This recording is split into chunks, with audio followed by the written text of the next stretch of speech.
I hope मेरी आवाज़ को आप अच्छे से सुन पा रहे हैं और वीडियो को प्रॉपरली देख पा रहे हैं। लास्ट क्लास में हम लोग लॉज ऑफ मोशन चैप्टर में ही अलग अलग तरह के क्वेश्चंस को सॉल्व किए थे हम लोग, जो कि रस्सी में टेंशन के एनालिसिस पर बेस्ड था। रस्सी में जो तनाव होता है उस पर आधारित था। अलग अलग तरह का सवाल सॉल्व करते करते हम लोगों ने कई बातों को सीखा। हम लोगों ने सीखना शुरू किया इस तरह से कि रस्सी से केवल खींचा जाता है, ऑब्जेक्ट्स को धक्का नहीं दिया जा सकता। जब जब टेंशन वाले फोर्स को खींचता हुआ माने जाने पर आंसर नेगेटिव आए तो माना जाएगा रस्सी ढीली हो चुकी है और टेंशन है जीरो। इसके अलावा हम लोग थोड़ा बहुत बात करना शुरू किए थे कांस्टेंट रिलेशन के बारे में। लास्ट में जाके कुछ क्वेश्चंस कर रहे थे जिसमें कि पुली था, और सबसे लास्ट में एक क्वेश्चन दिया था होमवर्क में आपको करने के लिए खुद से कि दो पुलिस थे और कुछ अजीब सा कनेक्शन बना रखा था मैं। तो इससे पहले कि हम लोग आज के वीडियो लेक्चर की शुरुआत करें, आप ज़रा इस वीडियो को पॉज करके लास्ट क्लास को जो कुछ भी नोटबुक में आप लिखे हुए हैं उसे अच्छे से पढ़ लें। याद रखो, केवल वीडियो लेक्चर देखने से आप नहीं सीख जाएंगे, आपको खुद से काम करना होगा।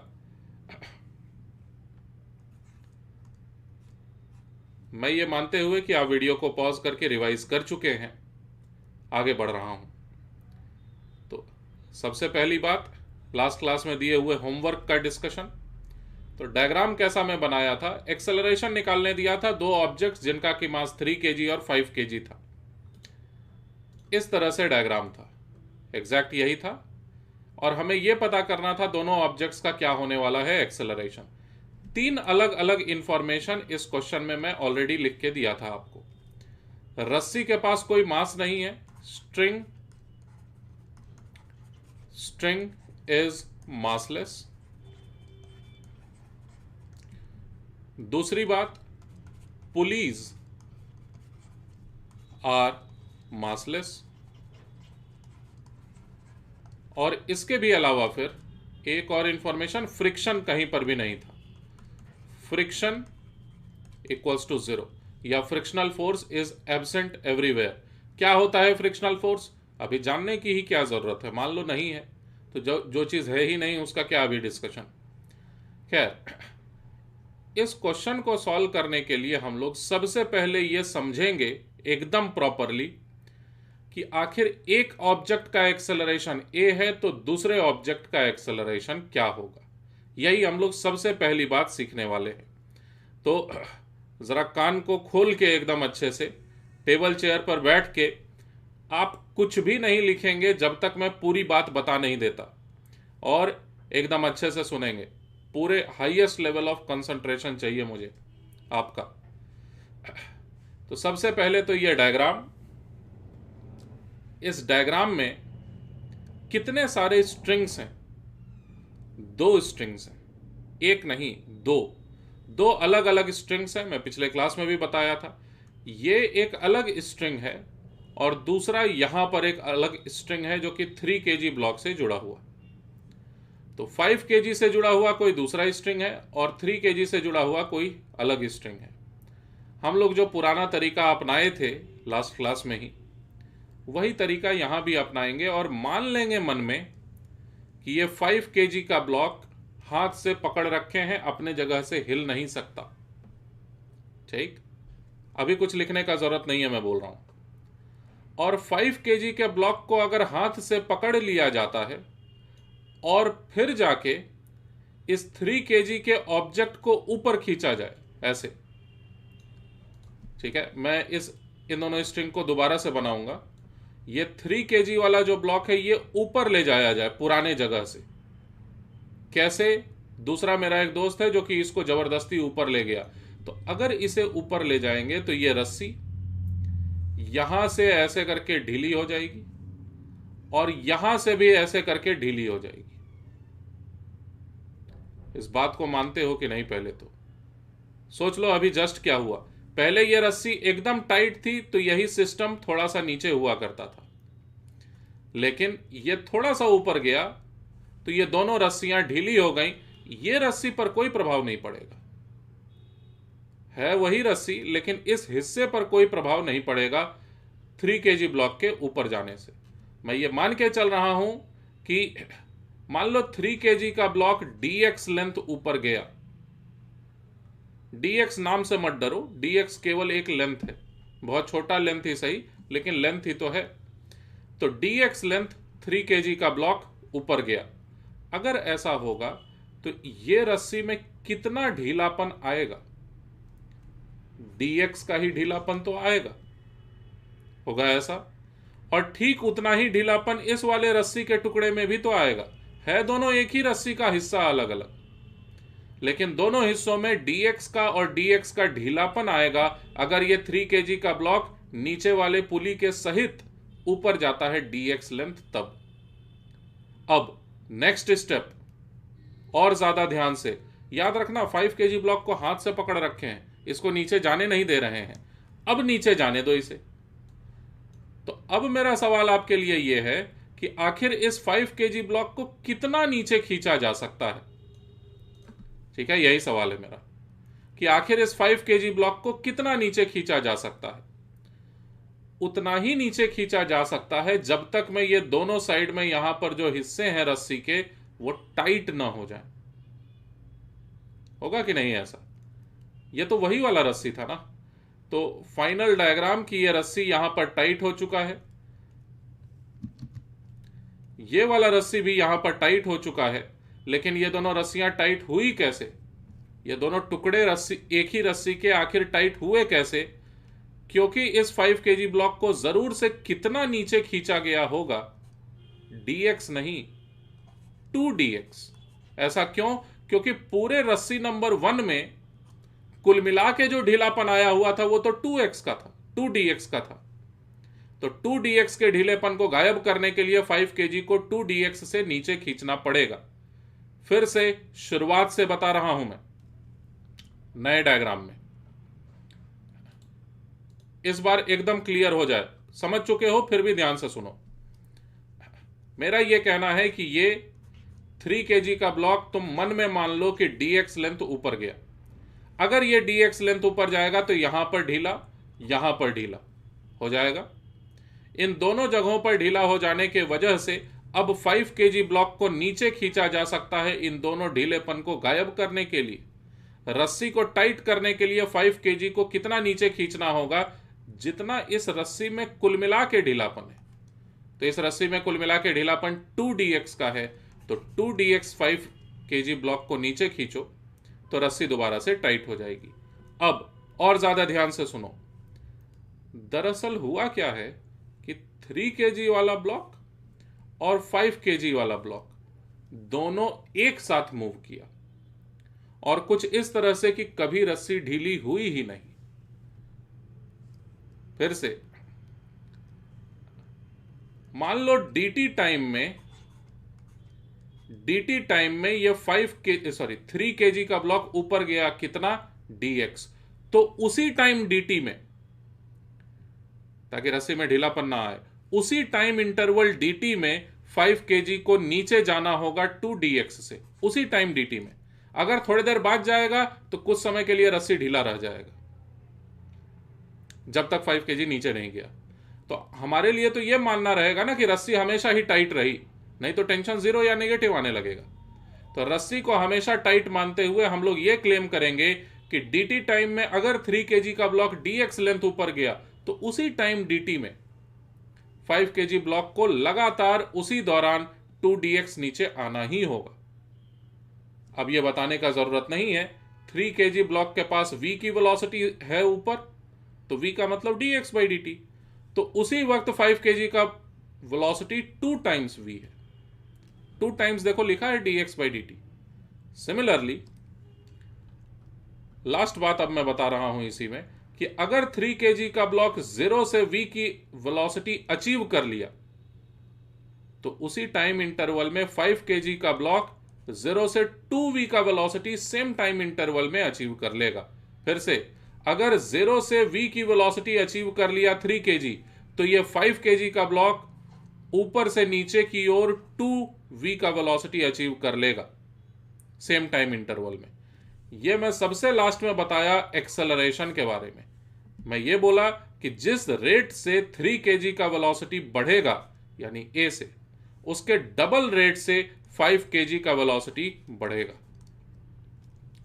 पहले डिस्प्लेसमेंट में देखा मैं dx, उसको dt से डिवाइड कर दिया, वेलोसिटी आ गया।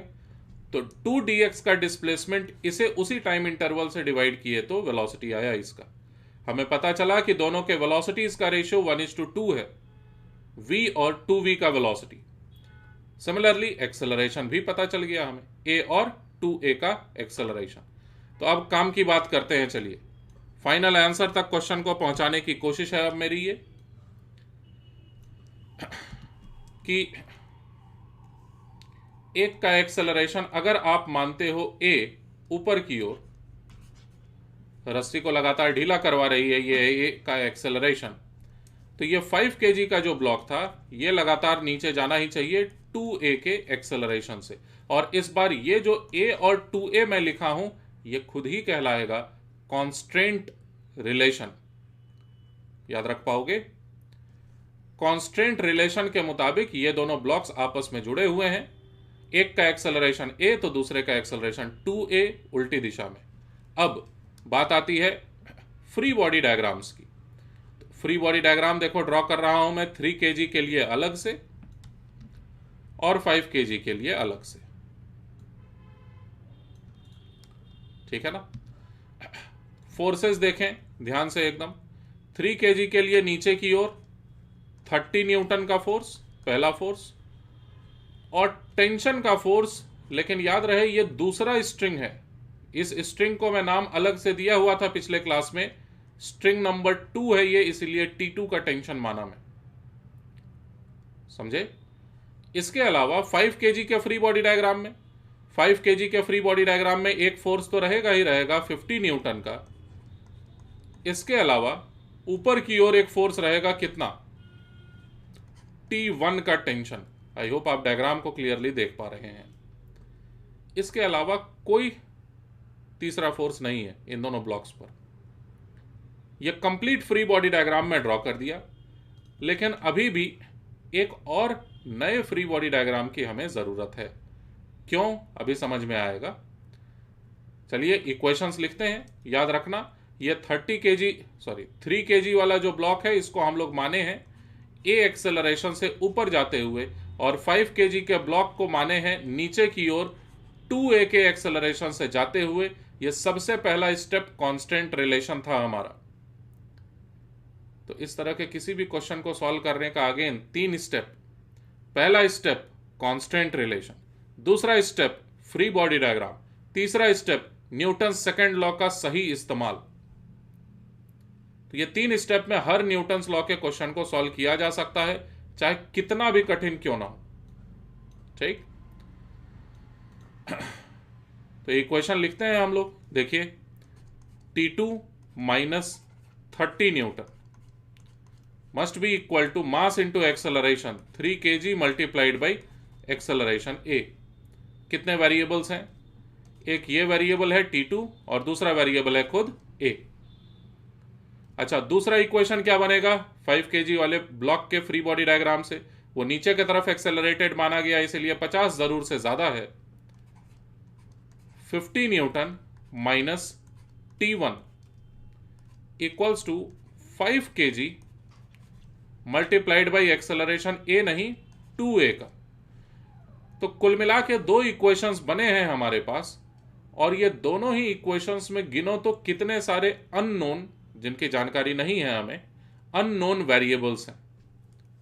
तो पहले तो T1, दूसरा T2 और तीसरा खुद a। तो 3 वेरिएबल्स हैं, 2 इक्वेशन है, सॉल्व नहीं हो सकता अभी भी। हमें एक आपस में रिलेशन पता करना होगा T1 और T2 में। इन दोनों में आपस में क्या रिलेशन है ये पता करने के लिए हमें एक ऐसा ऑब्जेक्ट ढूंढना पड़ेगा। लॉजिक समझो, T1 टेंशन इसमें है और यही वाला रस्सी तो यहां भी है, T1 टेंशन इसमें भी होगा, वही वाला रस्सी यहां भी है, T1 टेंशन इसमें भी होगा। लेकिन नीचे में ब्लॉक में T2 का टेंशन है, ब्लॉक के जस्ट ऊपर वाले रस्सी में। हमें एक ऐसे चीज को ढूंढना होगा जिसके फ्री बॉडी डायग्राम में T1 भी आए और T2 भी आए। तभी तो T1 T2 में रिलेशन पता चलेगा। तो शायद आप देख पा रहे होंगे कि ऐसा क्या चीज है जिसके फ्री बॉडी डायग्राम में T1 और T2 दोनों आएगा। तुम लॉजिक को समझो, याद करने की मैं बात नहीं कर रहा हूं। तुम इस पुली का ही फ्री बॉडी डायग्राम ड्रॉ कर दो, इस पुली का ही खुद फ्री बॉडी डायग्राम ड्रॉ कर दिया जाए अगर, ठीक है, तो हमारा काम हो जाएगा। T1 और T2 में एक नया रिलेशन हमें मिल जाएगा। ये अगर खुद पुली है, पुली का जो क्लैंप लगा हुआ था उसके सहित मैं फ्री बॉडी डायग्राम ड्रॉ कर दिया इसके लिए।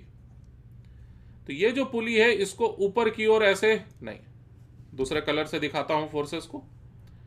इस पर ऊपर की तरफ इस तरह से लग रहा है लगातार एक फोर्स। दोनों एंड पर रस्सियां लगी हुई होने के वजह से दो अलग अलग आप फोर्सेस मानेंगे। हां, दोनों ही फोर्स का वैल्यू T1 और T1 ही है। क्यों? क्योंकि दोनों तो एक ही रस्सी है। समझे नहीं मेरी बात को आप? देखिए, इतने से हिस्से को मैं अगर अलग से फ्री बॉडी डायग्राम बनाने की कोशिश करूं तो देखो, इतने से हिस्से को कौन टच कर रहा है? एक तो यहां पर टच किया जा रहा है T1 वाले टेंशन के फोर्स से, फिर यहां टच किया जा रहा है, और फिर यहां भी तो टच किया जा रहा है। तो T1 ऊपर की तरफ दिखा दिया मैं फोर्स, और एक नया फोर्स मैं नीचे की ओर दिखा दूंगा T2 नाम का। और याद रखना, इस पुली का मास कितना है? मैं सवाल में बता चुका था, मास इज 0। तो इसके करस्पॉन्डिंग अगर एक इक्वेशन लिखा जाए न्यूटन सेकेंड लॉ का, तो 2T1 माइनस T2 बराबर होगा मास इंटू एक्सेलरेशन। मास ही 0 है तो एक्सेलरेशन कुछ भी क्यों ना हो फर्क नहीं पड़ता। एक्सेलरेशन 0 है कि नहीं है मुझे नहीं पता, लेकिन मास ही 0 है तो साइड में कुछ भी रहे आंसर तो 0 ही आएगा, राइट हैंड साइड में। तो एक नया इक्वेशन बना हमारे पास। दरअसल 2T1 बराबर है T2 के। ये रहा तीसरा इक्वेशन जिससे काम बन जाएगा। 3 वेरिएबल्स बन गए थे ना, तो 3 इक्वेशन चाहिए ही चाहिए था। तो अब देखिए, इस क्वेश्चन को आंसर तक तो पहुंचा देंगे, चलो पहुंचा ही देते हैं, उसके बाद फिर आगे की बात करूंगा मैं।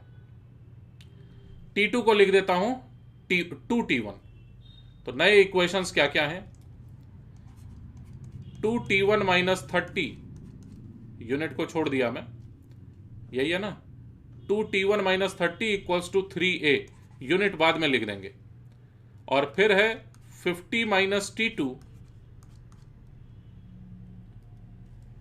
ये T1 है, हाँ, 50 minus T1 equals to 5 into 2A, तो ये बन जाएगा ना 10A। अब केवल 2 ही वेरिएबल है क्योंकि हम लोगों ने T2 को एलिमिनेट कर दिया, T2 हटा दिया हम लोगों ने। तो 2 से मल्टीप्लाई कर दिया जाए पूरे में, दूसरे वाले इक्वेशन में, तो ये 2 इंटू 50, ये 2 इंटू T1 और ये 2 इंटू 10A। दोनों इक्वेशंस को ऐड करते ही हमारे पास 2T1 कैंसल्ड रहेगा, 100 में से 30 गया और बराबर होना चाहिए 3A प्लस 20A के। तो A का वैल्यू आया हमारे पास 70 divided by 23 metre per second square, ऐसा यूनिट्स। लेकिन ये आखिर किसका एक्सेलरेशन है? एक एक्सेलरेशन किसका माने थे हम लोग, 3 kg ब्लॉक का कि 5 kg ब्लॉक का? तो 3 kg ब्लॉक का, और पॉजिटिव आंसर आया, तो यानी सच में 3 kg वाला ब्लॉक ऊपर जा रहा होगा। कुछ गलत है क्या?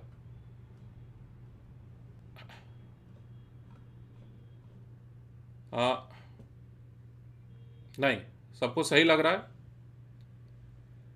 सबको सही लग रहा है। कहीं कोई कैलकुलेशन मिस्टेक होगा तो आप संभाल भी लीजिएगा, मुझे लग रहा है सब कुछ सही है। ए का वैल्यू ये आया, और ये याद रहे आपको कि ये एक्सेलरेशन है किसका?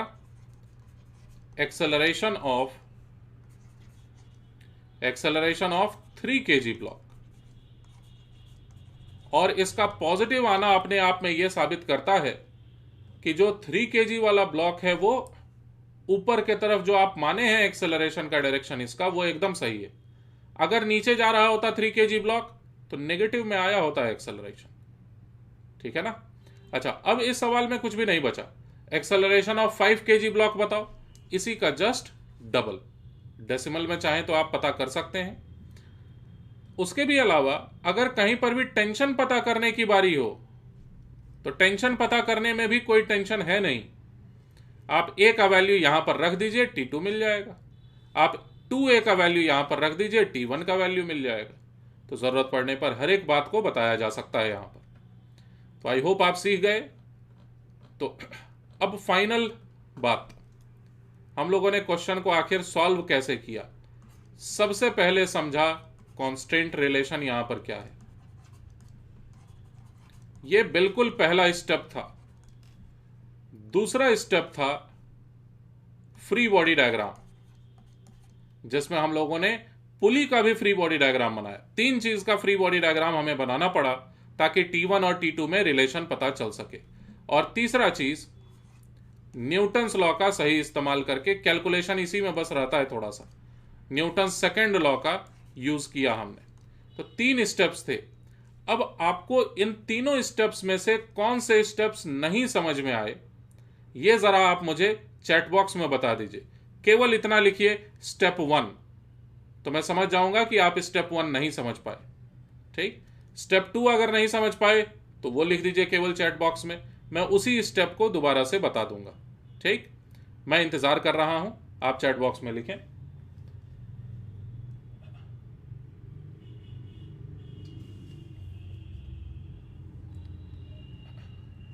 तब तक मैं नए क्वेश्चन के लिए तैयार हो जाता हूं डायग्राम वगैरह बना करके।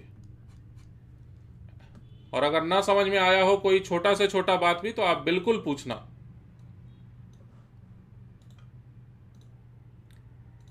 ये जो पुराना डायग्राम था इसी की मदद से मैं एक नया डायग्राम बना दूंगा। और आप देख लीजिए अभी तक कि आप सीख पाए कि नहीं एकदम अच्छे से बात को।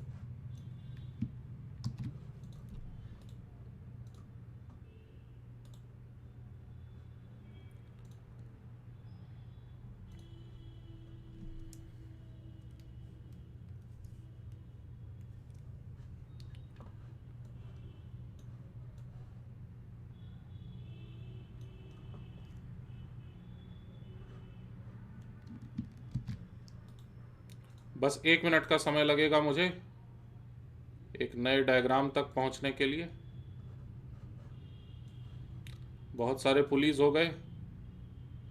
आप लास्ट वाले क्वेश्चन को देखिए, समझिए अच्छे से। कुछ भी पूछना हो तो जरूर पूछ लीजिएगा मुझसे।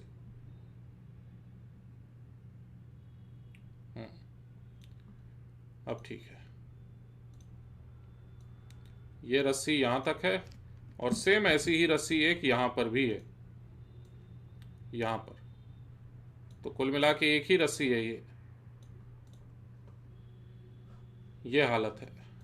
और ये जो छत है ये पूरा फैला हुआ है यहां से यहां तक ऐसे। एक रस्सी यहां पर दिखाना बाकी है बस।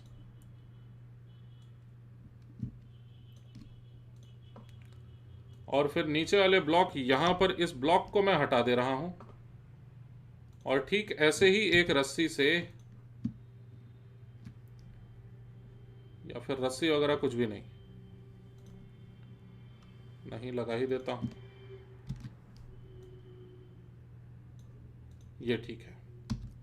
अब एक नीचे में ब्लॉक लगा हुआ बड़ा सा जो कि दोनों से कनेक्टेड है एक साथ। मैं दरअसल आपके अंदर में बैठे हुए पुली के डर को हटाना चाहता हूं। ठीक है, आपको जो हल्का सा डर लगता है ना कि सर ज्यादा पुली आ जाता है तो कर नहीं पाते हैं, ऐसा डर नहीं रहना चाहिए। यह सवाल रहेगा नेक्स्ट वाला। चैट बॉक्स में देखते हैं, किसी को कुछ भी पूछना हो तो मैं चेक कर लेता हूं। Step 1 please. ठीक है सर, 5 kg का एक्सेलरेशन कैसे कैलकुलेट करेंगे? 5 kg का 2a है ना। अच्छा, स्टेप 1। अच्छा 5 kg का एक्सेलरेशन कैसे कैलकुलेट होगा? ठीक है, कई बच्चों को स्टेप 1 में प्रॉब्लम है। स्टेप 1 समझने की और अच्छे से कोशिश करते हैं। ठीक, मैं और ज्यादा बेसिक बात बता रहा हूं। अच्छा, ये नई चीज है, हम लोग सीख रहे हैं, इस वजह से हो सकता है आपको थोड़ा सा अभी नर्वसनेस लग रहा हो इस फर्स्ट स्टेप को फॉलो करने में, लेकिन क्वेश्चन करते करते आएगा वो। है ना। फिर भी मैं और ज्यादा बेसिक तरीके से एक्सप्लेन कर रहा हूं। मान लो मुझे और तुम्हें रस्सी से बांध दिया जाए, ठीक, एक साथ नहीं, मतलब मुझे रस्सी से बांध दिया गया, रस्सी सीधे गई और उसके बाद आपको बांधी हुई है वही रस्सी, और तुम मुझसे दूर एक कदम जाना चाहते हो, तो रस्सी से बंधे हुए हैं हम लोग, जा ही नहीं पाएंगे।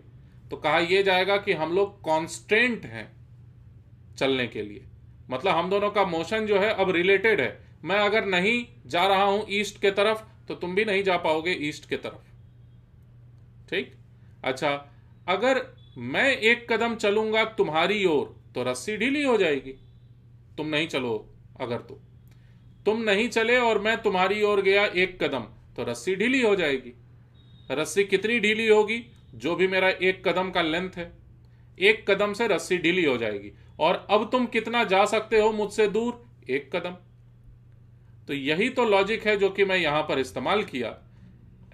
लॉजिक ये यूज किया मैं, डायग्राम तो खराब हो चुका, इस डायग्राम में देख लो कि अगर dx लेंथ ऊपर जाता है, पूरा ये सिस्टम एक साइड से ढीला कर रहे हैं इसे, ये ढीला हो जाएगा, ये भी ढीला हो जाएगा, इसको हाथ से पकड़ रखे हैं पहले। तो ये पूरा सिस्टम अगर dx लेंथ से ऊपर जाता है, या तुम ऐसे समझ लो हाफ AT स्क्वायर से अगर ये लेंथ ऊपर जाता है, तो ये उसी समय में नीचे आ रहा होगा कितने अमाउंट से? तो इसके जस्ट डबल अमाउंट से। तो इसका जस्ट डबल अमाउंट कैसे हो सकता है? टाइम सेम है, तो इसका जस्ट डबल कैसे हो सकता है? डिस्प्लेसमेंट 5 kg का नीचे की ओर, जब एक्सेलरेशन का वैल्यू ही डबल हो। थोड़ा सा और समझे होगे। एक और क्वेश्चन को करो, शायद और ज्यादा क्लैरिटी आए। तुम बस इसी सोच को और ज्यादा डेवलप करो कि एक साइड से ढीला करेंगे, दूसरे साइड से टाइट करेंगे। ये 2 kg का ब्लॉक है, जबकि ये 10 kg का ब्लॉक, 6 kg का ब्लॉक है, ये 6 kg का ब्लॉक है ये, और ये 2 kg का ब्लॉक है, ठीक। सबसे पहला स्टेप कांस्टेंट रिलेशन। आप इतने पूरे को मन में सोचो कि ये ऊपर जा रहा है, कहां कहां ढीलापन आएगा ये देखो, उसके बाद ये सोचो कि 2 kg को कितना नीचे जाना पड़ेगा उसी समय के दौरान। कोशिश तो करो, सीख जाओगे। करिए सॉल्व, मैं इंतजार कर रहा हूं। वीडियो को इस बार पॉज मत करो, खुद से करो।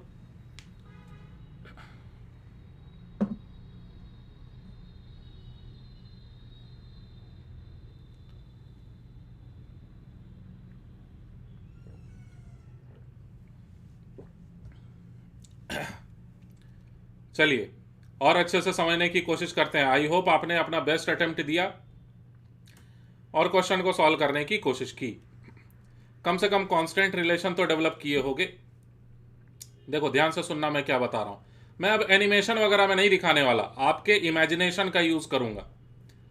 इमेजिन करो अच्छे से, ये पूरा का पूरा सिस्टम ऊपर जा रहा है बिना इस 2 kg ब्लॉक के नीचे गए हुए। ये अपनी जगह पर हाथ में पकड़ के रखे हुए हैं हम लोग 2 kg वाले ब्लॉक को, ठीक। अब ये सिस्टम नीचे वाला 6 kg वाला भारी वाला जो ऑब्जेक्ट है, दोनों पुली के सहित अगर ऊपर जाता है dx लेंथ से, कहां कहां पर ढीलापन होगा रस्सी में ये चेक कर लो। ये रस्सी ढीली, यहां पर ये भी रस्सी ढीली, ये भी रस्सी ढीली, ये भी रस्सी ढीली हो जाएगी कि नहीं? यहां पर ये रस्सी ढीली नहीं होने वाली, क्योंकि ये यहां पर जुड़ा हुआ है और ये 2 kg वाला ब्लॉक नीचे ऊपर गया ही नहीं कहीं। तो इस वजह से ये 2 kg वाला ब्लॉक के ऊपर में जो रस्सी का हिस्सा है, ये यहां पर ढीलापन नहीं आने वाला। अब आगे बढ़ते हैं। देखो हाथ से पकड़े हुए थे ना 2 kg को, अब छोड़ दिए, हाथ से छोड़ दिए। तो मेरा बस यही सवाल है कि ये आखिर अब कितना नीचे जा सकता है रस्सी को टाइट करने के लिए। Very simple, 4 times dx। तुम dx को केवल देख के डर रहे हो। dx मतलब x मान लो तुम, उसको हाफ AT स्क्वायर मान लो तुम, फर्क नहीं पड़ता। तो dx लेंथ मतलब थोड़ा सा भी अगर 6 kg ऊपर जाता है दोनों पुलीज के साथ, तो अलग अलग जगहों पर 4 हिस्सों में रस्सी में ढीलापन आएगा और प्रत्येक ढीलापन dx dx dx dx ही होगा। ये चारों ढीलेपन को गायब करने के लिए रस्सी को खींचने की जरूरत है 2 kg वाले साइड से। कितनी मात्रा से? 4 dx से। दिखा? अब हो गया कांस्टेंट रिलेशन का काम। माना कि ये dx लेंथ का डिस्प्लेसमेंट dt टाइम में आया, तो dx बाई dt वेलोसिटी हो गया ऊपर की तरफ। तो हमें यह समझ में आया कि ढीलापन कभी ना आए, उसके लिए यह जरूरी है कि उसी टाइम dt में, जिस टाइम में 6 kg ऊपर गया, उसी टाइम dt में ये 4dx से 2 kg वाला ब्लॉक 4dx से नीचे आ जाए उसी टाइम में। तो वेलोसिटी इसका 4dx का डिस्प्लेसमेंट बटे dt हुआ, होगा कि नहीं? मतलब मैं ये कह रहा हूं कि अगर v वेलोसिटी है ऊपर के तरफ 6 kg ब्लॉक का, जरूर से 4v का वेलोसिटी है 2 kg ब्लॉक का नीचे की तरफ। अगर 0 से v हो गया वेलोसिटी 6 kg ब्लॉक का, उसी टाइम इंटरवल में 0 से 4v का वेलोसिटी हो जाएगा 2 kg ब्लॉक का। तो बस कंफर्म बात। अच्छा, जो dx का रेशियो आता है ना, जो ढीलेपन का रेशियो आता है, वही रेशियो में एक्सेलरेशन आता है बार बार। तो अब साफ बात, a एक्सेलरेशन a ऊपर, तो 2 kg ब्लॉक का एक्सेलरेशन कितना और किधर? 4a का नीचे। स्टेप 1 में आपके लिए सॉल्व कर दिया। अगर आप गलत किए हुए थे तो इससे भी सीख लीजिए, नेक्स्ट वाले क्वेश्चन में हम लोग अप्लाई करेंगे सीखी हुई बातों को। अब तो कम से कम कंप्लीट कर दो मुझसे पहले। फ्री बॉडी डायग्राम तेजी से बनाइए और मुझसे पहले एकदम एग्जैक्ट आंसर तक पहुंचे रहो।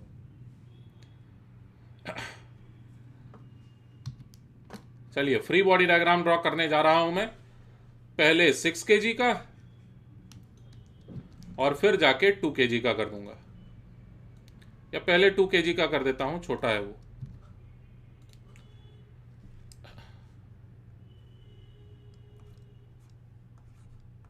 न्यूटन का फोर्स नीचे की ओर होगा ऐसा, और ऊपर के तरफ फिर टेंशन T मान लिया गया। तो अगेन, क्या टेंशन्स दोनों जगहों पर बराबर होंगे? यहां पर का टेंशन और इस 6 kg पर लगने वाला इन दोनों जगहों पर टेंशन क्या आपस में बराबर रहेगा? नहीं रहेगा। ठीक, और जरा गौर से सोचो। चलो, पुली का फ्री बॉडी डायग्राम मैं इसी डायग्राम में ही बना देता हूं। पुली के बारे में इस डायग्राम में ही समझ लीजिए आप। इन दो जगहों पर टेंशन T ऊपर, तो नीचे वाले टेंशन को अगर मैं T डैश मान लेता हूं, यह पुली का फ्री बॉडी डायग्राम बनाया हूं, यहीं पर बना दिया, T डैश मान लेता हूं अगर, तो T डैश का वैल्यू समझ में आ तो रहा है हमें। पुली को मासलेस मानना है, T डैश जरूर से बराबर है 2T के। सेम वही काम यहां भी कर सकते हैं, क्योंकि ये भी तो T वाला टेंशन वाला ही तो रस्सी है, वही वाला घूम फिर के आया ना यहां पर। तो यहां पर भी टेंशन नीचे की ओर T डैश जो कि 2T के बराबर है वही होना चाहिए। तो अब 6 kg के फ्री बॉडी डायग्राम में मैं दो जगहों पर अलग अलग 2T का टेंशन दिखाऊंगा,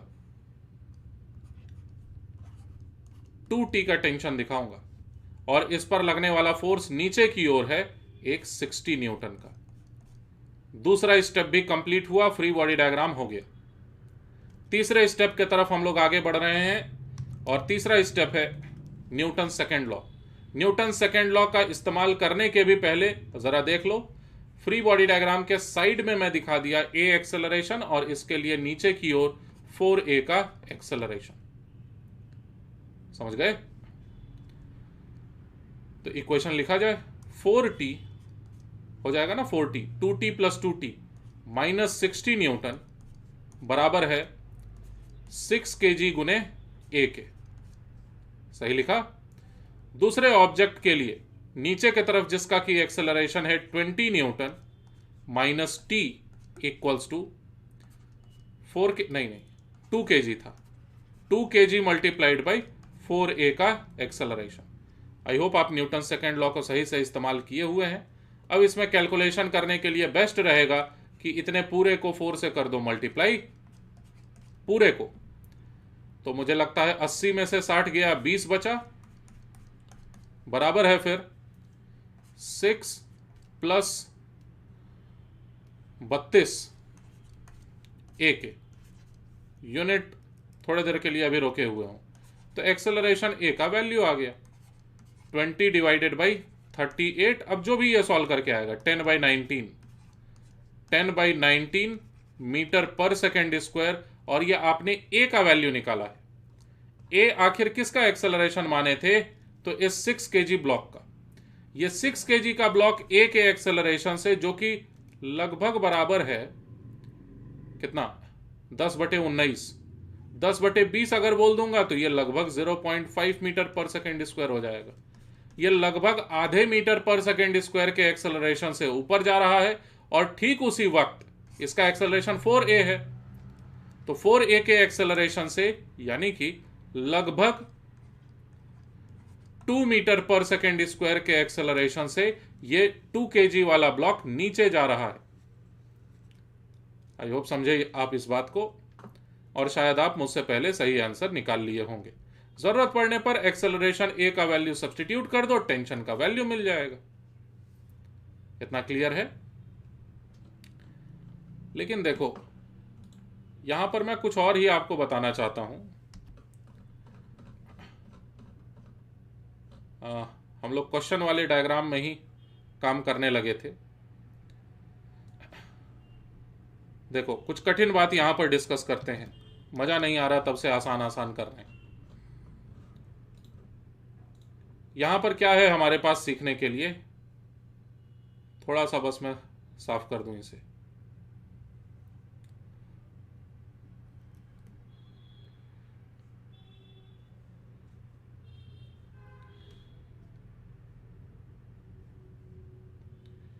हाँ, देखो, ये डायग्राम था हमारे पास, जिसमें कि रफली मैं बस कंप्लीट कर दे रहा हूं इसे।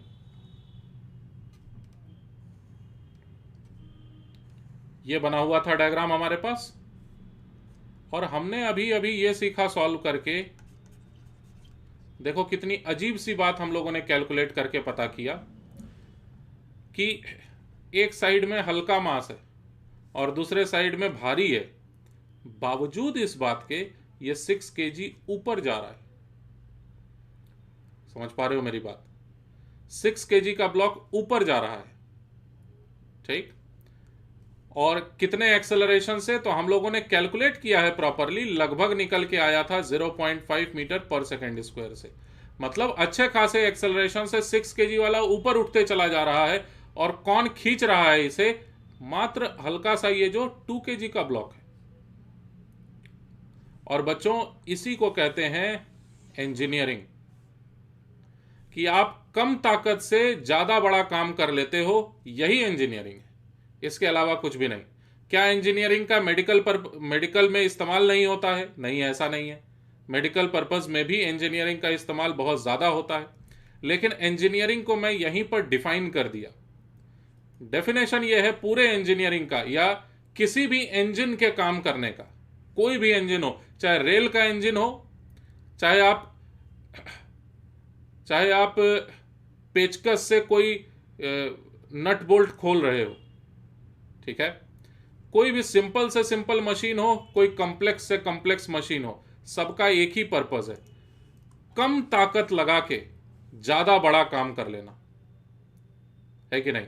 6 kg के ब्लॉक को उठा लिया गया सिर्फ 20 न्यूटन का फोर्स लगा करके। तो इसी के बेसिस पर मैं नेक्स्ट क्वेश्चन आपको दे रहा हूं करने के लिए। देखिए, इसी से मिलता जुलता रहेगा वो। नया क्वेश्चन लिखो, नया क्वेश्चन लिखिए। Find minimum force F, find minimum force F। नया सवाल लिखें आप, find minimum force F to pull up the 20 kg block. और बहुत ध्यान से डायग्राम बनाइएगा, मुझे 1 मिनट का समय बस लग जाएगा डायग्राम को एकदम अच्छा बनाने में, ठीक, तुरंत बस बन जाएगा। यही है 20 kg का एक ब्लॉक जो जमीन के सतह पर इस तरह से रखा हुआ है। यह 20 kg का ब्लॉक है। और इसी 20 केजी के ब्लॉक को उठाना है आपको, और फोर्स कैसे करके लगाना है, पहले रस्सी में कंप्लीट कर दूं, ऐसे करके रस्सी, और फिर ये,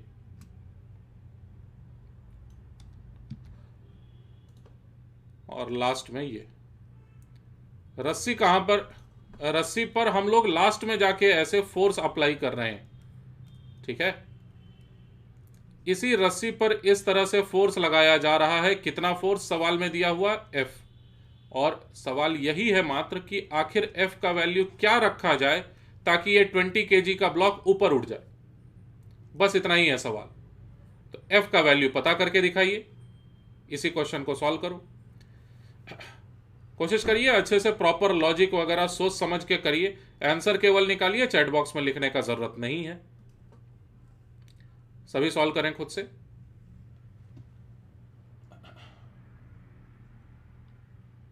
आ,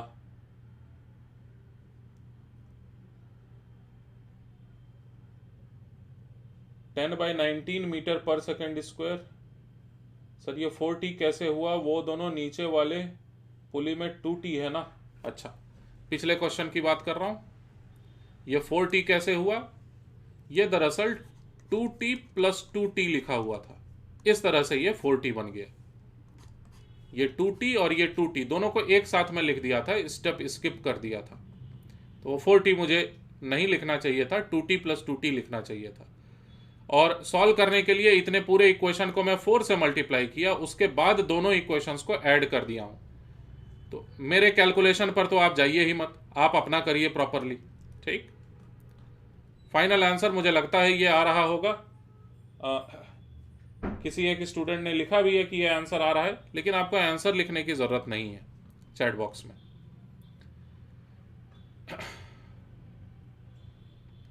तो इस क्वेश्चन में है हम लोग, और चलो अब मैं इसी डायग्राम से इस क्वेश्चन को सॉल्व करने की कोशिश करता हूं। ध्यान से सुनना जरा, एक एक बारीक से बारीक बात को। अगर इस रस्सी का नाम मैं रख देता हूं रस्सी नंबर 1, तो ये वही रस्सी नंबर 1 यहां तक आई, और ये वही है यहां भी, वही है यहां भी, वही है यहां भी। याद करो, लास्ट क्लास में मैं ये बताए हुए हूं आपको, जितने फोर्स से रस्सी के छोर को खींचा जाता है उतना ही टेंशन बन जाता है इस रस्सी में। अगर रस्सी मासलेस है तो रस्सी के एंड पॉइंट को अगर F फोर्स से खींचा जा रहा होगा, तो जो रस्सी में मौजूद टेंशन होगा वो भी F ही होगा।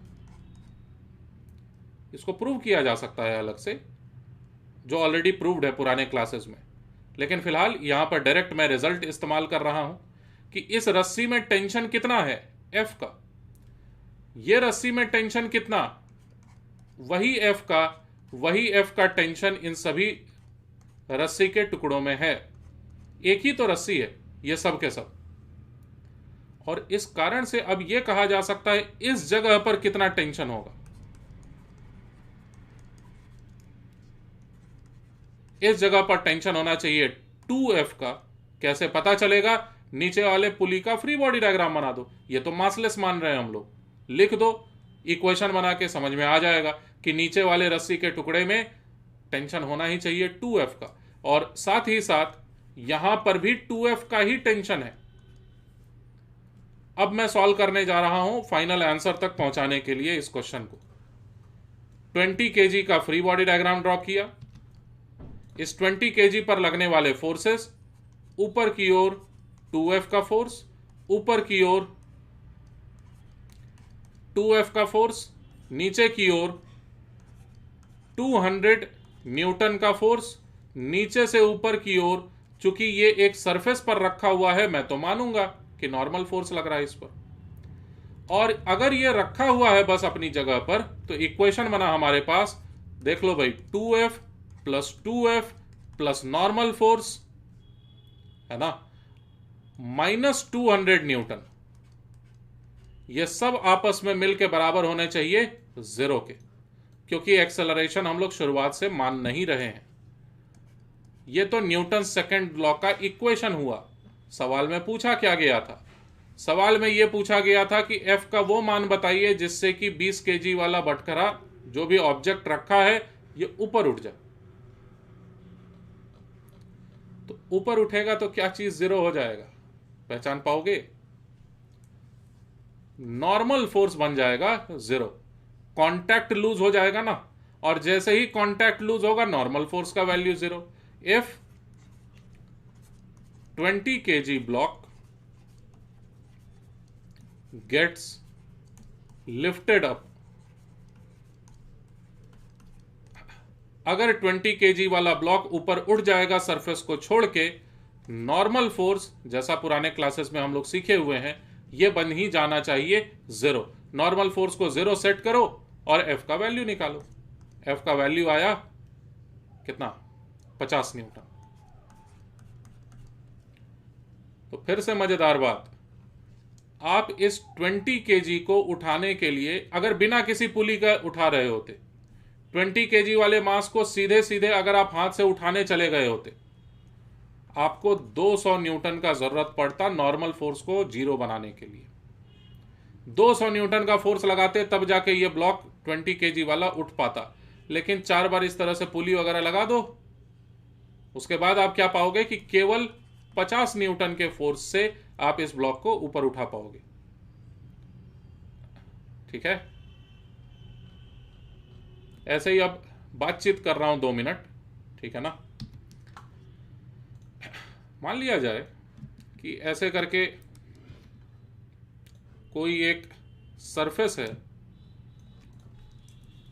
ऐसे एक रफ डायग्राम ही बनाता हूं, चलो जल्दी बन जाएगा।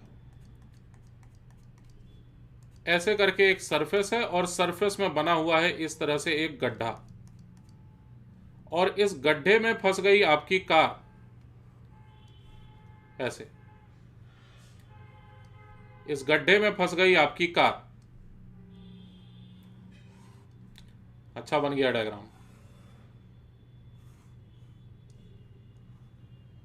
और आप, अब बना है अच्छा तो बना ही देता हूं। ये सब है, ये गाड़ी जो है फंस गई है आगे वाले गड्ढे में यहां पर, क्योंकि इसका अगला पहिया इसमें फंसा हुआ है। अब यहां पर इस कार में आगे में यहां पर रॉड के जैसा निकला हुआ है, और आप पूरी ताकत लगा के क्या कर रहे हो, आप क्या कर रहे हो, इसमें ना रस्सी बांध दी है और रस्सी के दूसरे छोर को ऐसे करके आप खींच रहे हो पूरी ताकत से। आप जंगल में गए थे घूमने कार से, ठीक, कार फंस गई एक गड्ढे में, आपके पास रस्सी था, बहुत बड़ा रस्सी है, आपके पास रस्सी था, और रस्सी से आप खींचना शुरू किए इस कार को। आप फोर्स लगा रहे हो F, शायद ये गाड़ी निकल जाएगी लेकिन नहीं भी निकल सकती है। ऐसा करने के बजाय आपको करना क्या चाहिए, आपको ढूंढना चाहिए कहीं पर एक पेड़। माना कि ये कोई एक पेड़ है, डायग्राम पर मत जाओ, माना कि ये कोई पेड़ है। आपको क्या करना चाहिए, रस्सी को, कार में तो बांधिए रस्सी को, आप ध्यान से देखो जरा डायग्राम को, मैं क्या बना रहा हूं।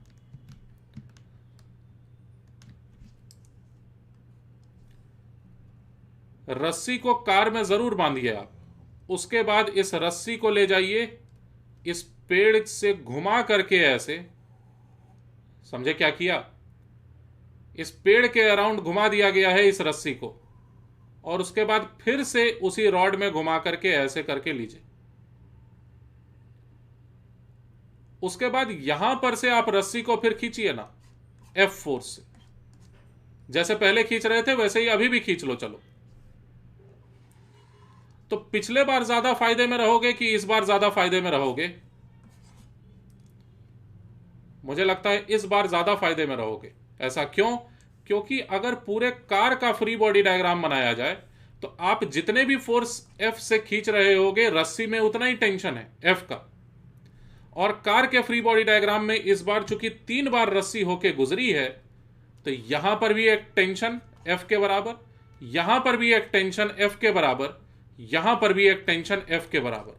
तो ये तीनों F मिल के फोर्स लगा रहे हैं इस गाड़ी पर। तो इस बार कम फोर्स से आप ज्यादा फोर्स लगवा पा रहे होंगे कार पर। तो ऐसे ही एक बार डिस्कवरी चैनल में देखा था तो मैं बता दिया। ठीक, ये आइडिया ज्यादा बेटर है और लॉज ऑफ मोशन को केवल सीखिए ही नहीं, अप्लाई करने भी आना चाहिए आपको जरूरत पड़ने पर। अच्छा, एक छोटी सी बात यहीं पर, हम लोगों का ये एजम्पशन है कि जो रस्सी पेड़ के पीछे से होके गुजरी ना यहां पर ऐसे,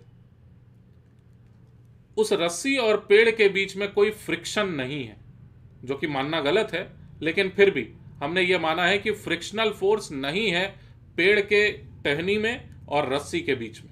हम लोगों का ये एजम्पशन है। अच्छा, अगर मान लो बहुत ज्यादा फ्रिक्शन है तो क्या करोगे? पेड़ के पत्तियों को बीच में लगा दो, थोड़ा सा फ्रिक्शन कम तो जरूर हो जाएगा। या कुछ और देखना इधर उधर, प्लास्टिक वगैरह अगर कहीं मिले तो प्लास्टिक बीच में लगा देना, शायद और फ्रिक्शन घट जाए।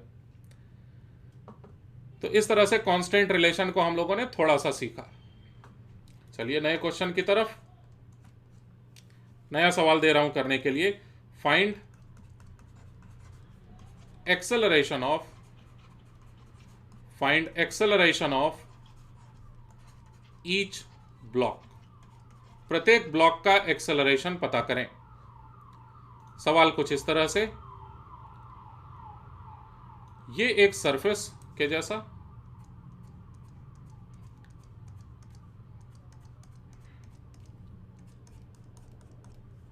फिर क्या है, यहां पर एक पुली। पुली के बारे में आप यही मानेंगे कि पुली का कोई मास नहीं है, फ्रिक्शन का कहीं नामो निशान नहीं है। इसके बाद फिर इस पुली से होकर के जा रही है एक रस्सी जो सीधे नीचे की ओर है, और रस्सी का दूसरा भाग इस तरफ है। अब ऐसा नहीं करूंगा कि यहां पर एक ब्लॉक लगा दिया और एक ब्लॉक नीचे लगा दिया, नहीं, यहां पर एक पुली लगाया मैं, और पुली से होकर के यही रस्सी फिर से एक फिक्स्ड सरफेस से जुड़ी हुई है रस्सी, और यहां पर से जुड़ी हुई है ये पुली एक बड़े से ब्लॉक से। लाइन थोड़ा टेढ़ा मेढ़ा हुआ है, लेकिन ठीक है, डायग्राम तो समझ तो जाओगे। ये है कंप्लीट डायग्राम। यहां पर एक दूसरा ब्लॉक ऐसे, ये रहा कंप्लीट डायग्राम। पूरी तरह से आपको सोचना है आसान ही, ठीक, लेकिन आप समझे हैं कि नहीं, एक एक बात को इसका परिचय आपको देना होगा इस सवाल को सॉल्व करके। मैं मास जैसे ही बताऊंगा आप क्वेश्चन को सॉल्व करना शुरू कर दीजिएगा। ये 4 kg का ब्लॉक है और ये भी 4 kg का ब्लॉक है। आपको बताना है दोनों का ही एक्सेलरेशन आखिर क्या होगा। कांस्टेंट रिलेशन वगैरह सब कुछ खुद से डिसाइड करो, और गलत करने से जरा भी मत डरो, करना आपको है, लेकिन सॉल्व करिए क्वेश्चन को।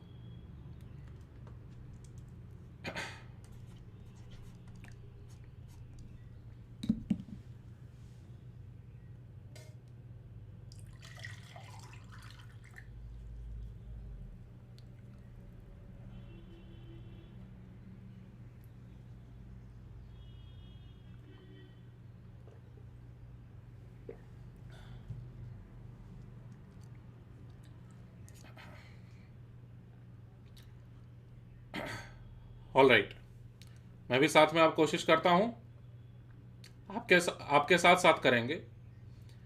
4 kg दोनों का मास सेम है। ब्लॉक्स का नाम रख देता हूं मैं ए और बी, और दोनों ही ब्लॉक्स का फ्री बॉडी डायग्राम ड्रॉ करेंगे। ब्लॉक ए के फ्री बॉडी डायग्राम में देखो, ब्लॉक ए के फ्री बॉडी डायग्राम में हमें दिखाना चाहिए कई तरह का फोर्स। 40 न्यूटन का फोर्स नीचे की ओर,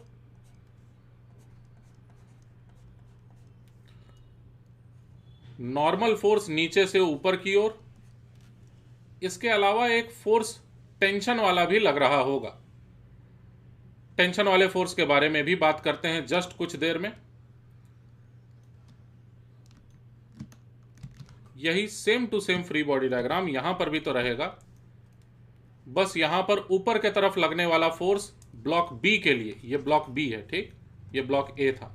ब्लॉक बी के लिए ऊपर के तरफ लगने वाला फोर्स जो रहेगा उसका नाम रहेगा टेंशन टी। तो B के ऊपर में अगर टेंशन को T मान लिया गया है, यहां पर टेंशन T है, तो यहां भी टेंशन T है, यहां भी टेंशन T है, यहां भी टेंशन T है, क्योंकि वही तो रस्सी है जो घूम के गया। तो यहां पर टेंशन कितना है यह बताना आसान। कैसे पता चलेगा? इतने से हिस्से का अलग से फ्री बॉडी डायग्राम बना लो। पुली को मासलेस मानते हुए बताया जा सकता है कि इस खास जगह पर जो टेंशन होना चाहिए वो 2T होना चाहिए। इसी कारण से ब्लॉक ए के फ्री बॉडी डायग्राम में एक और फोर्स जो छूटा हुआ था वो 2T का मैं दिखा दिया। और कांस्टेंट रिलेशन के बारे में बात करते हैं अब। तो कांस्टेंट रिलेशन पहले ऑलरेडी डिस्कशन किया हुआ है, इस पर मैं थोड़ा सा स्पीड में करूंगा अब कांस्टेंट रिलेशन का डिस्कशन। देखिए क्या होगा। मान लो तुम एक हाथ में आपके फिक्स्ड है, कौन सा वाला हाथ में पकड़ना चाहिए, कौन से वाले को आगे बढ़ाना चाहिए, वो एक्सपीरियंस से समझ में आएगा। लेकिन कोशिश ये करो कि जिससे ज्यादा रस्सियां जुड़ी हुई हैं उसको मूव कराओ पहले, ताकि रस्सियां अच्छे से ढीली होते हुए नजर आए। अब इतने पूरे सिस्टम को अगर मैं आगे बढ़ा देता हूं कितनी मात्रा से, dx से, तो रस्सी कहां कहां ढीला होते हुए नजर आएगा? तो इस जगह पर और इस जगह पर रस्सी ढीली है। कितना कितना? dx।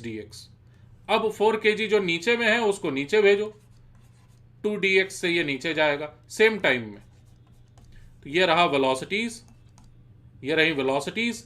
साथ में एक्सेलरेशन अगर लिखना पड़े तो ब्लॉक ए अगर ए एक्सेलरेशन से इस तरफ जा रहा है तो नीचे वाला ब्लॉक जरूर से 2a के एक्सेलरेशन से नीचे जा रहा है। इतना सिंपल।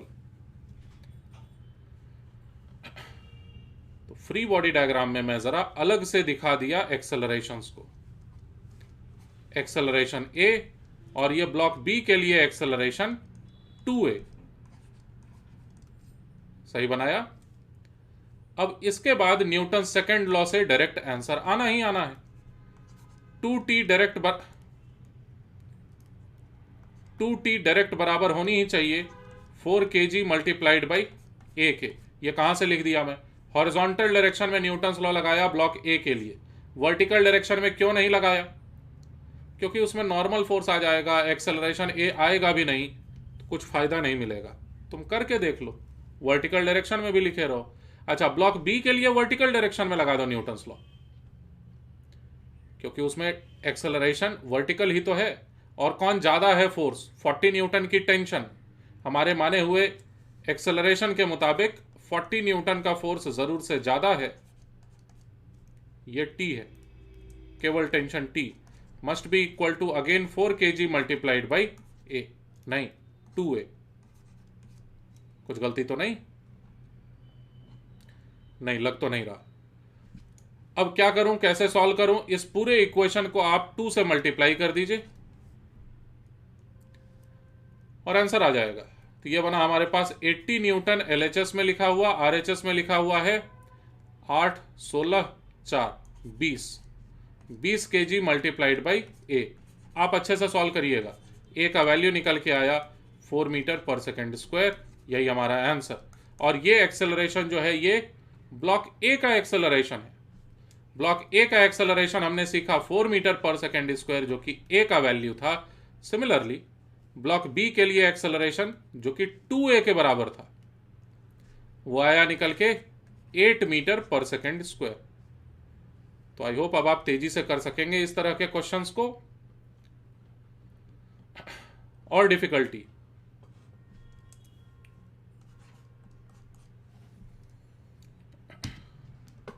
पिछले क्वेश्चन में क्या नहीं समझ में आया, जब तक मैं नया डायग्राम बना रहा हूं तब तक में आप चैट बॉक्स में लिख सकते हैं कि पिछले क्वेश्चन में क्या नहीं सीख पाए। अगर सब कुछ सीख गए तो कुछ भी मत लिखो। यह भी आपको लिखने का जरूरत नहीं है कि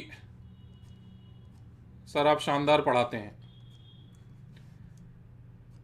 मुझे ऐसा मौका दो बोलने का कि बच्चों आप बहुत शानदार पढ़ते हैं। मेरे अच्छा पढ़ाने से कुछ खास नहीं होने वाला है, आपके अच्छा पढ़ने से ज्यादा रिजल्ट आएगा बेहतर। ठीक,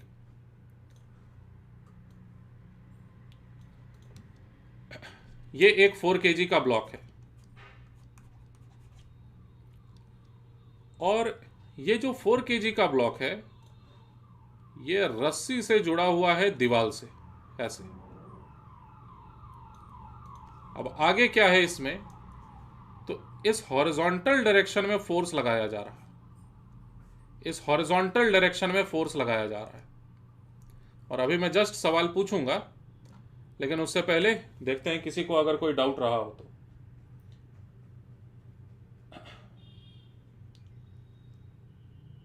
सर ये 4T कैसे हुआ, वो दोनों नीचे वाले पुली में 2T है।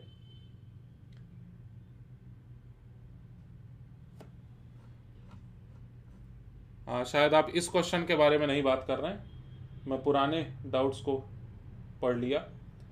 इसमें चैट बॉक्स में ये नहीं लिखा रहता ना कि कितने बजे पूछा गया है। चलो नेक्स्ट टाइम मैं देख के आऊंगा प्रॉपरली, लेकिन अभी इस क्वेश्चन में पूछा हुआ कोई भी डाउट अभी नहीं दिख रहा है मुझे। अगर आपको कुछ ना समझ में आया हो तो बिल्कुल आप पूछिए, और सीख के ही इस क्लास को कंप्लीट करिएगा। ये तो दिमाग में कभी ना आए कि अभी देख लेते हैं, नोट कर लेते हैं, बाद में पढ़ेंगे और समझेंगे। ये नहीं होना चाहिए। बाद में पढ़िए जरूर, लेकिन समझ अभी से लीजिए, बाद कभी नहीं आएगा। हाँ, इस क्वेश्चन को कंप्लीट करता हूं भाई। ये जो रस्सी लगी हुई थी वो हॉरिजॉन्टल से इस तरह से 37 डिग्री के एंगल पर है, ठीक। और क्वेश्चन में यह भी लिखा हुआ है कि F का वैल्यू है केवल 4 न्यूटन। ये डायग्राम प्रॉपरली पहले बना लीजिए आप। ये जो है ना, ये एक रस्सी है, स्ट्रिंग है, ये रस्सी है ये। अब सवाल का पहला हिस्सा, 4 न्यूटन का बहुत मामूली सा फोर्स, इससे ये ब्लॉक आगे नहीं बढ़ पाएगा, इस रस्सी से जुड़ा हुआ है दीवार के साथ। तो पहला हिस्सा है सवाल का कि find tension in string.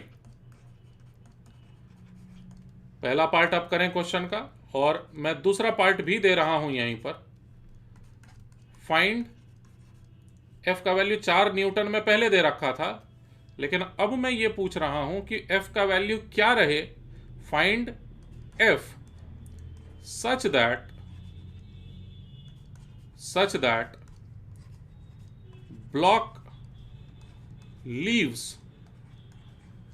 the surface। ये जो ब्लॉक है ये सरफेस को ही छोड़ दे, उसके लिए F का वैल्यू कितना होना चाहिए, ये सेकंड पार्ट है। लगाओ दिमाग खुद से और सॉल्व कर दो।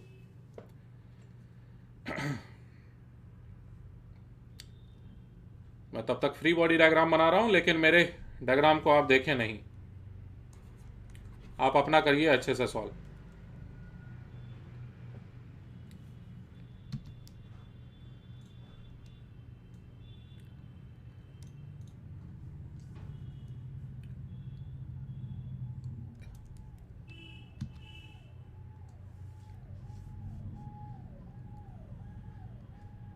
चलिए भाई, फर्स्ट पार्ट तो कर ही लिया जाए। 40 न्यूटन का फोर्स नीचे के तरफ, नॉर्मल फोर्स ऊपर की ओर, ये तो रहेगा ही। इसके अलावा टेंशन का फोर्स ऐसे कितने एंगल पर हॉरिजॉन्टल से, तो सवाल में ऐसा लिखा हुआ था, वो एंगल भी बताया जा सकता है। यहां पर 37 डिग्री है, इस फोर्स का नाम है टेंशन T। इसके अलावा कैपिटल F का फोर्स इस डायरेक्शन में भी लग रहा है, जिसका की वैल्यू 4 न्यूटन दिया हुआ था। इतना ही ना। हाँ, अब हम लोग ये मानेंगे सबसे पहले कि ये ब्लॉक अपने जगह पर स्थिर है, ये ब्लॉक आगे जा ही नहीं सकती है। अगर ये ब्लॉक आगे जाएगी तो इस रस्सी को टूटना होगा, जो कि हम लोग नहीं मान सकते। जब तक सवाल में ये ना दिया हुआ रहे कि रस्सी टूट भी सकती है, तब तक हम लोग यही मानेंगे कि रस्सी को नहीं टूटना है। ये कंप्लीट फ्री बॉडी डायग्राम है।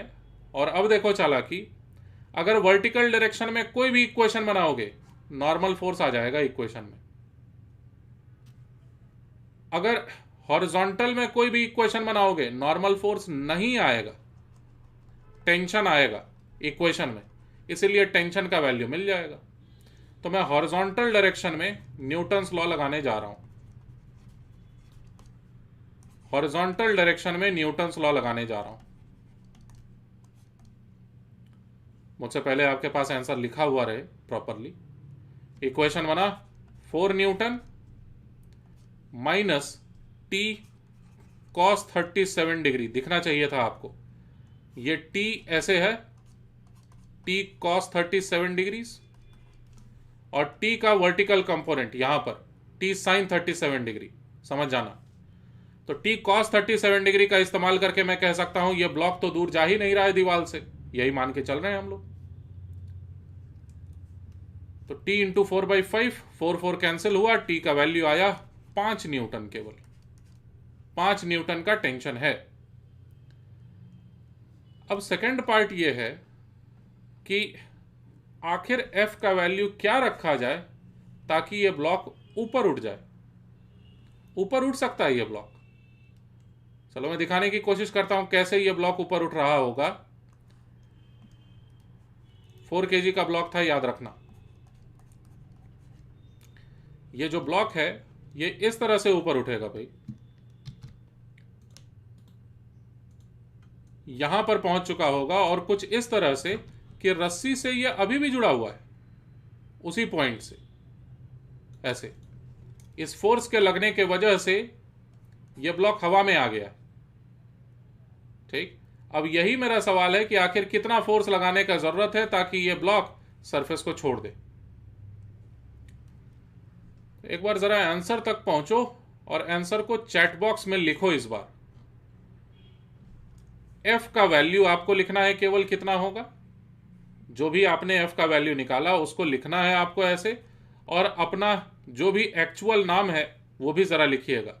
मैं यहां पर ना कॉपी पेन पर नोट करता हूं कितने बच्चे सही जवाब दिए हैं, ठीक, ताकि दोबारा से अगर वो सही जवाब दें तो 4-5 सही जवाब देने के बाद कुछ प्राइज भी दिया जा सके। तो प्राइज के लालच में मत करिए, आप क्वेश्चन को सॉल्व करिए इत्मीनान से।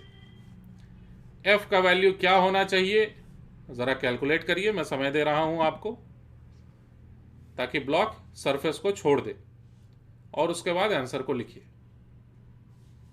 फिर एक क्वेश्चन दूंगा करने के लिए, और फिर से चैट बॉक्स में आंसर को लिखने के लिए भी बोलूंगा।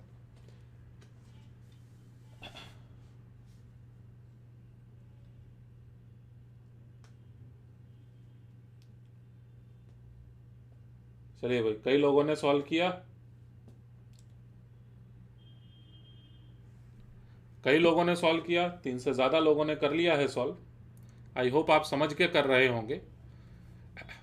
अच्छा, कुछ देर पहले एक क्वेश्चन आया था,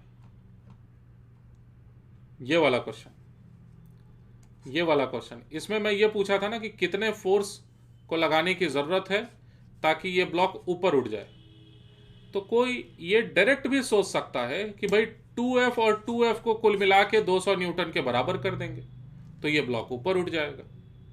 हाँ ठीक है, लेकिन बावजूद इस बात के मैं नॉर्मल फोर्स को लिखा, और मैं ये भी बोला कि जैसे ही ये ब्लॉक ऊपर उठेगा नॉर्मल फोर्स का वैल्यू 0 हो जाएगा। इस लॉजिक का मैं यूज किया ताकि आप इस क्वेश्चन को भी खुद से सॉल्व कर सकें।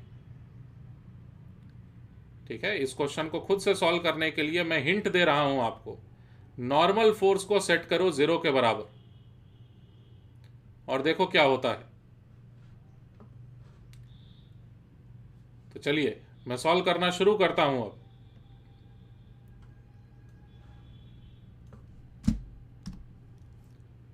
फ्री बॉडी डायग्राम से शुरुआत, और फ्री बॉडी डायग्राम तो यही वाला चल जाएगा। बस मुझे ये नहीं पता है कि यहां पर लगने वाला फोर्स 4 न्यूटन है कि कुछ और है। हो सकता है एफ का वैल्यू 4 न्यूटन ही आ जाए, लेकिन 40 न्यूटन भी आ सकता है, 400 न्यूटन भी आ सकता है। कितना है मुझे नहीं पता, तो एफ का वैल्यू एफ ही रहने देते हैं, और हम लोग दोबारा से इसी क्वेश्चन को सॉल्व कर रहे हैं। दोबारा से हॉरिजॉन्टल डायरेक्शन में अगर मैं इक्वेशन लिखूंगा तो ये लिखा हुआ मिलेगा हमें, ये लिखा हुआ मिलेगा हमें F minus T cos 37 degree, और फाइनली ये बना 5/4 टाइम्स एफ। सही है, ये पहला इक्वेशन हमारे पास। अब वर्टिकल डायरेक्शन में देखो इसी ब्लॉक को,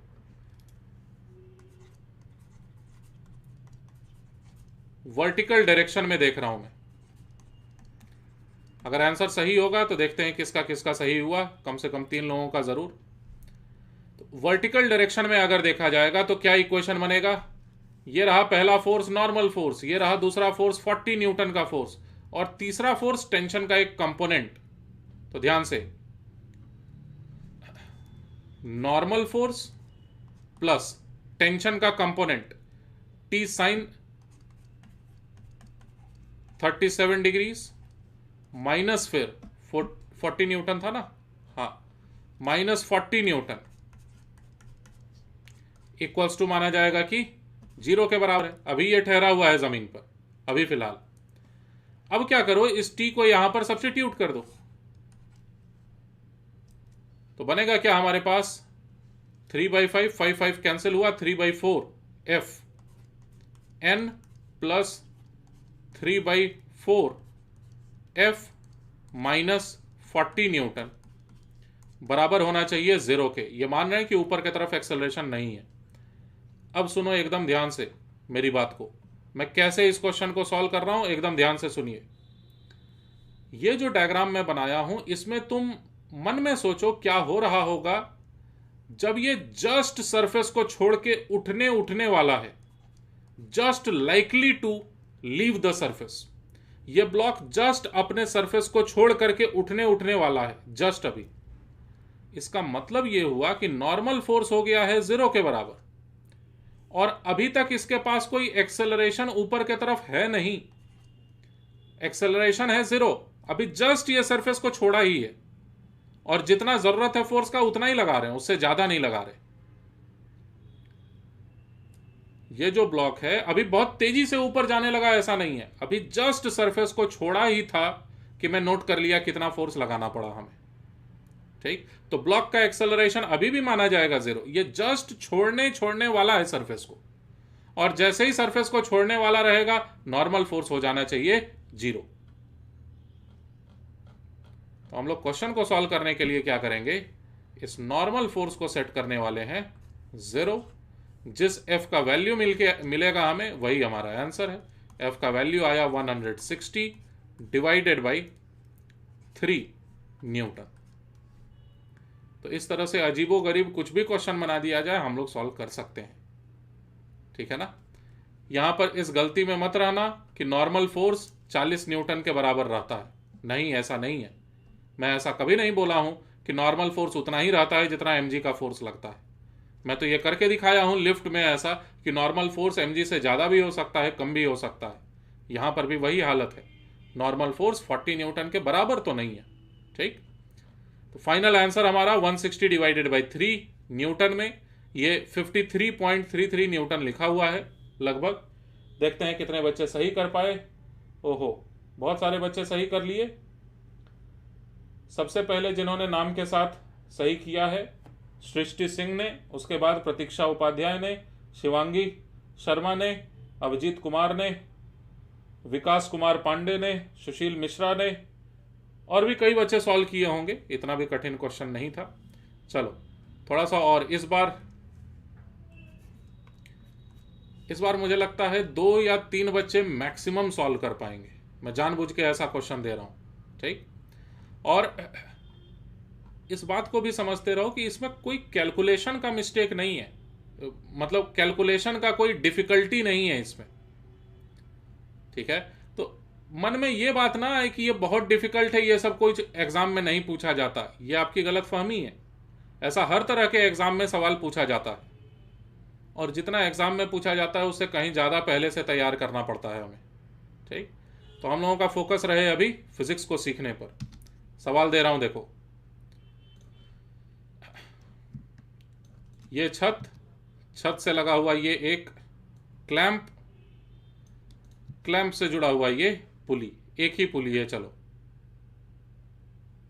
एक ही पुली से काम चल जाएगा, ठीक। इसके बाद इस पुली से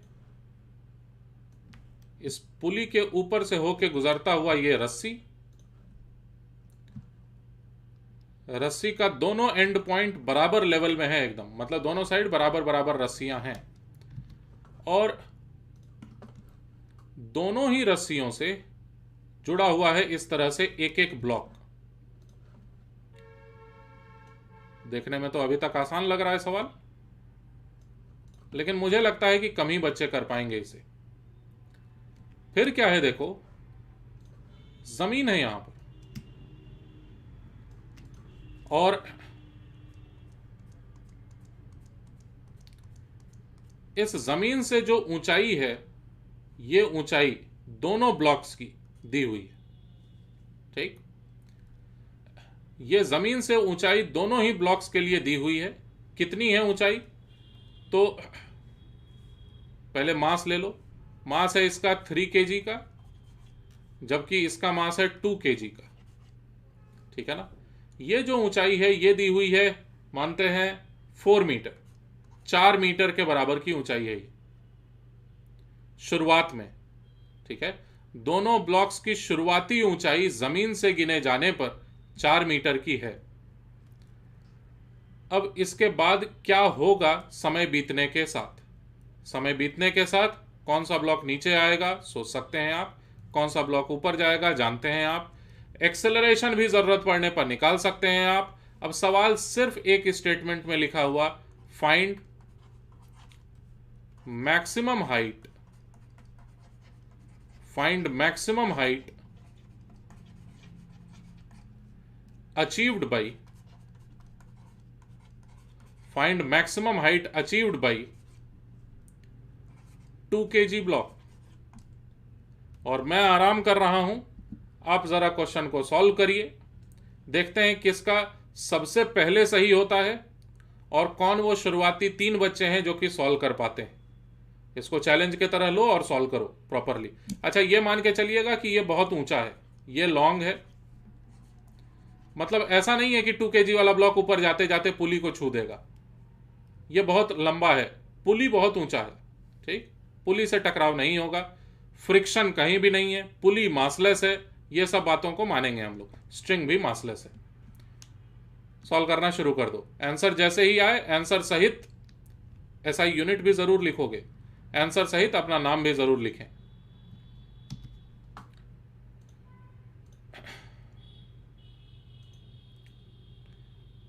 मैं कुछ भी नहीं बोलूंगा ताकि आप डिस्टर्ब ना हो, और जो भी इस क्वेश्चन को सॉल्व करे माना जाएगा कि खुद से किया है पूरी तरह से, किसी और से कोई मदद मत लेना।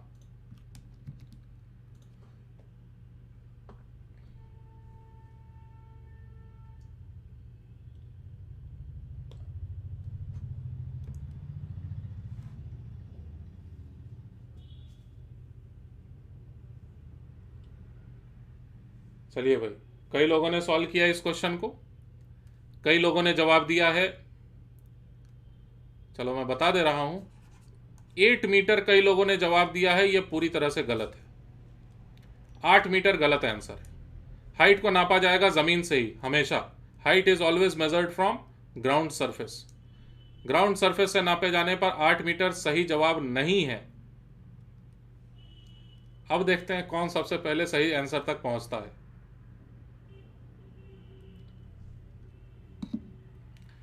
8 मीटर तो मत ही दो जवाब। अगर 8 मीटर रहता सवाल का जवाब तो मैं पूछता ही नहीं ना, इतना आसान थोड़ी ना पूछूंगा।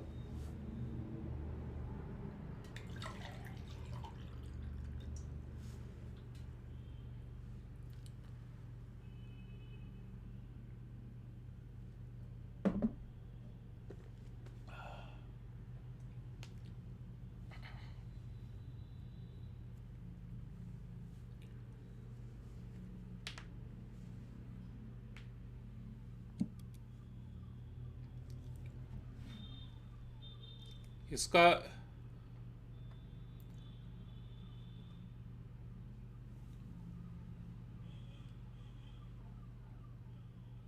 कई बच्चे जवाब देना शुरू किए हैं अब 12 मीटर। कोई एक देता है जवाब 12 मीटर, उसके बाद सबके सब देने लगते हैं 12 मीटर।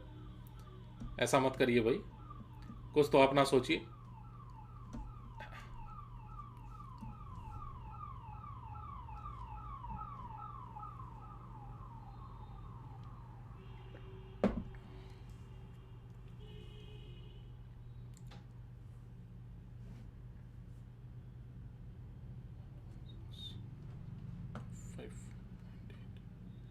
चलो, 12 मीटर भी गलत आंसर है। 12 metre is also incorrect answer. कोई एक पर्सन कम से कम तो सही जवाब दे दे। मुझे तो लगा था 2-3 लोग सही जवाब दे देंगे।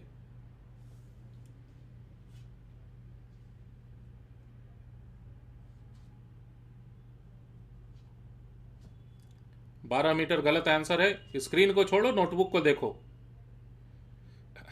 दिमाग लगाओ यहां पर क्या हो रहा है।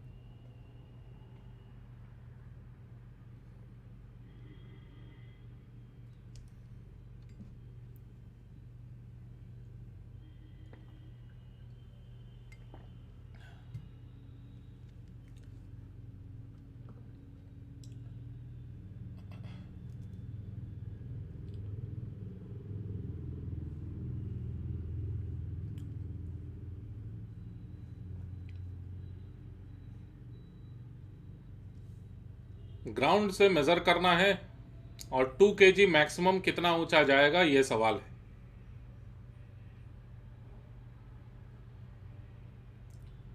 चलिए, अभी तक किसी का तो सही जवाब नहीं आया है।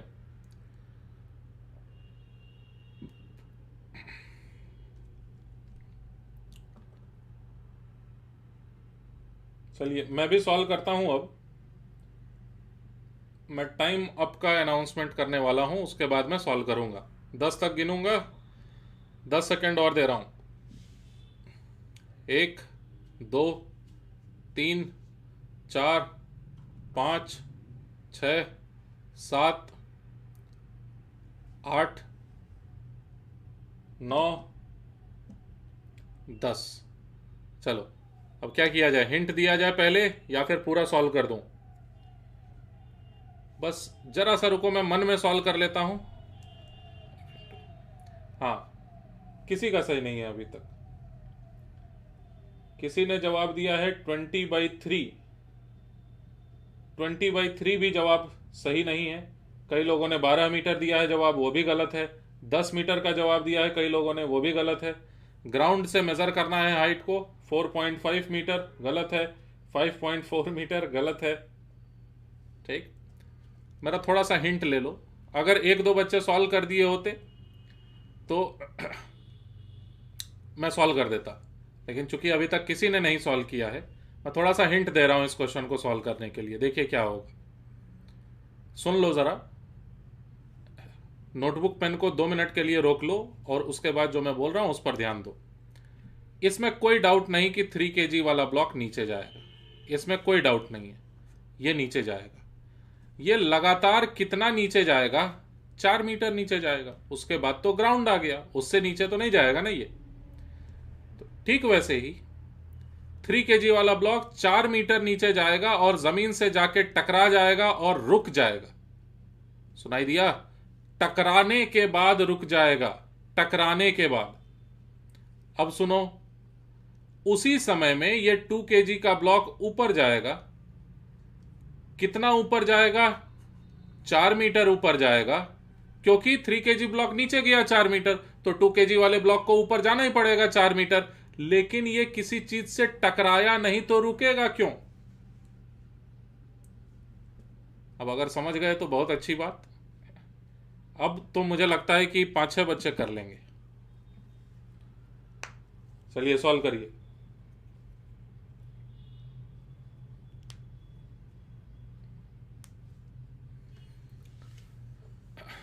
मैं इंतजार कर रहा हूं, यही अंतिम क्वेश्चन हम लोग कर रहे हैं।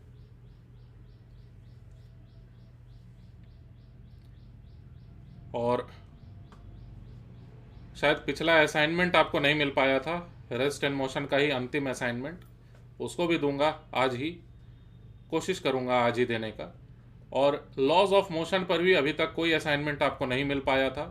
लगभग 30-35 क्वेश्चन का या 40 क्वेश्चन का मैं देता हूं आपको असाइनमेंट। आज ही कोशिश करूंगा दोनों असाइनमेंट्स देने के। और जैसे ही मैं कोई असाइनमेंट दूंगा, आप क्वेश्चंस को सॉल्व करना एकदम तेजी से शुरू कर देंगे। ठीक, इंक्लाइन प्लेन पर मैं सोचा था आज डिस्कशन भी हो जाएगा, लेकिन नहीं हो पा रहा है क्योंकि आप आसान आसान क्वेश्चंस ही नहीं कर पा रहे हैं।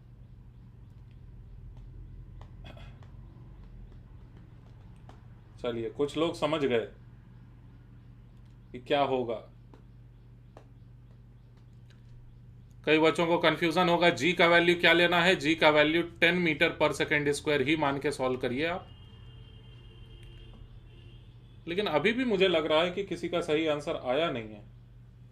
नहीं नहीं नहीं, कुछ बच्चों का सही आंसर है।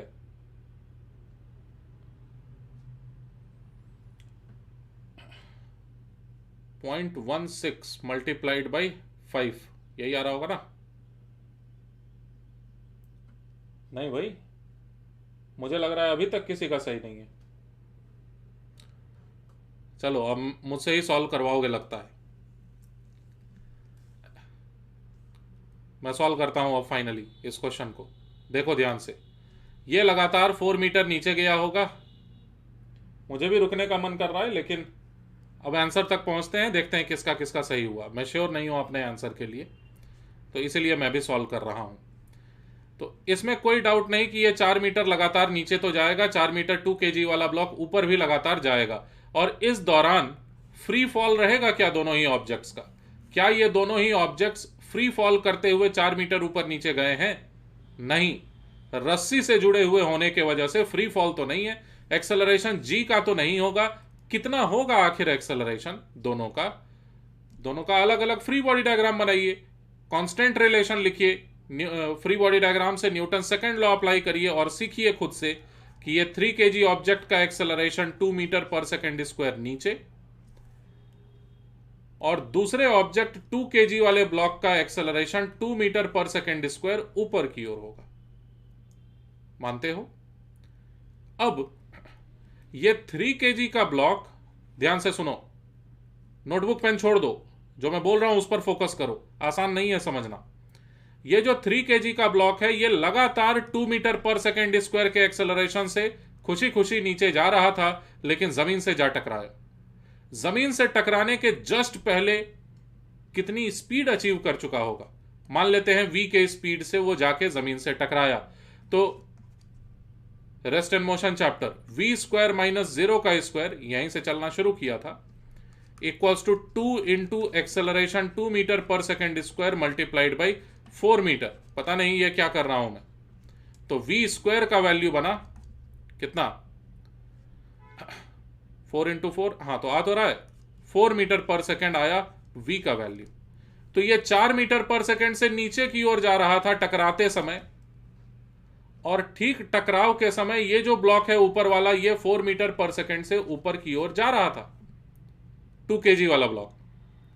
अब इसके आगे की बात, ये 3 kg वाले ब्लॉक को तो ये जमीन रोक लिया पकड़ के, नॉर्मल फोर्स वगैरह लगा के उल्टे तरफ, लेकिन नॉर्मल फोर्स से धक्का दिया जा सकता है, याद रखो।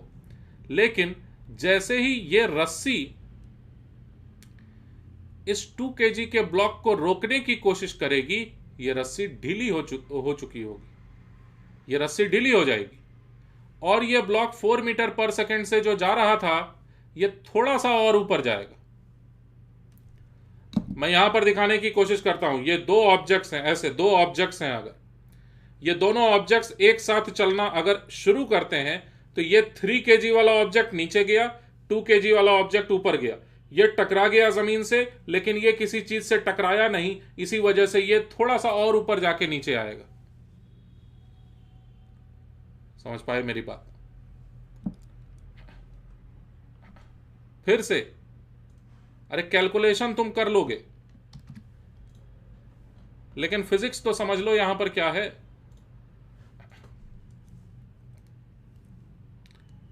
मैं फिर से और क्लियरली बताने की कोशिश कर रहा हूं, जिनको समझ में आ गया फाइनल आंसर मुझसे पहले, अब चैट बॉक्स में लिखने का कोई जरूरत नहीं है। तो मैं क्या करने जा रहा हूं, अलग अलग डायग्राम्स में, है ना, अलग अलग डायग्राम्स में मैं आपको ये बताऊंगा कि आखिर किस हालत में ये ब्लॉक रहा है अलग अलग समयों पर। छोटा डायग्राम है, ये रहा एकदम शुरुआत का डायग्राम, ठीक है, एकदम शुरुआत का डायग्राम। इसके कुछ समय बाद